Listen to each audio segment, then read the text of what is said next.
kujt po i mbetet faji në një situatë që mund të shkoj vendin në zgjedhje. Faji është i VV-s, nuk është i opozitës, asnjëherë. Kryetaria Kuvendit tha PDK po shihet bllokuese tash e presidentit. Tani, ata Prandaj po e lexoj si betejë. Po bojnë fushatën e tyre, ata kanë interes. Shiko, ata kanë fillu goditjen e PDK-s. E kanë pas si synim, nuk kanë mujt me godit shumë, tani e kanë qelsin, e kanë bërë një strategji që nuk është sekret, caktuar, e cila ka synim dobësimin e PDK-s. Tani PDK-ja duhet ta ketë projektin e vet për me forcu partin, për me organizu partin dhe për të përballë me këtë taktik, do të thoja, strategjike tyne që të dobësohet PDK-ja dhe pastaj të ketë duart e lira me vepru. Pozita. Çka e pengoi PDK-ja në këto 5 vite që të mos vepronte zoti Kurti? Nuk e pengoj sepse nuk ka luajt rol opozitar PDK-ja. Pse ti druhet PDK-s? Pse të taktizoj ta sulmoj PDK-n? Po sipas jush. I druhet sepse po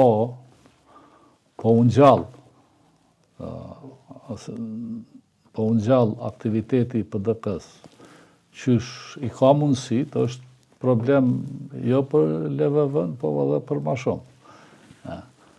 Neve si parti nuk i kemi përdor kapacitetet tona, mundësit tona, njerëz tonë, lidhjet tona, për t'ju kundërvën lëvizjesve të politikisht, po? Politikisht. Kemi përdor parlamentin, kemi përdor mediat, konferencat për media, qëndrimet publike. Këto kanë qenë përpjekjet tona që në farë forme të bëjmë një betejë mbrana institucioneve, por pa u akuzu që po dojmë me bot njëjtën gjë që ka bërë VV-ja për me marrë pushtetin. Tani, mundësit edhe fuqi duhet mi matë në tavolinën ku merren vendimet në parti.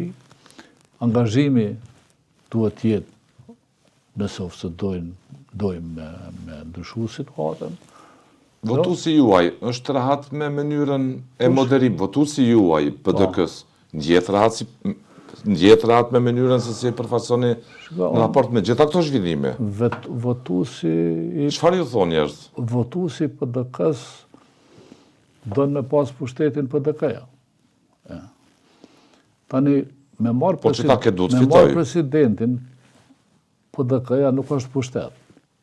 Për mua është pateric e LVV-s, sepse ti je i obligum me funksionu në bazë kushtetutës, bazë ligjeve dhe me ndërtu, po themi, i e figurë uniteti dhe duhesh përveç me ndërtu unitet politik me krejt spektrin politik, duke përfshi edhe pakicat edhe listën sërbska dhe gjithë tjetë, je i obliguar që të bashkëpunosh ngusht me kryeministrin, me ministrin e jashtëm të Kosovës dhe me ministrin e mbrëmshëm, me ministrin e mbrojtjes, duke pas edhe përgjegjësinë për situata të jashtëzakonshme të cilat realisht të dera i kemi dhe si dihen mundësitë e ndërmarrjes se kur ka shtjellime çfarë kanë fillu, mund të ketë edhe veprime edhe në Ballkan kundër njëri tjetrit.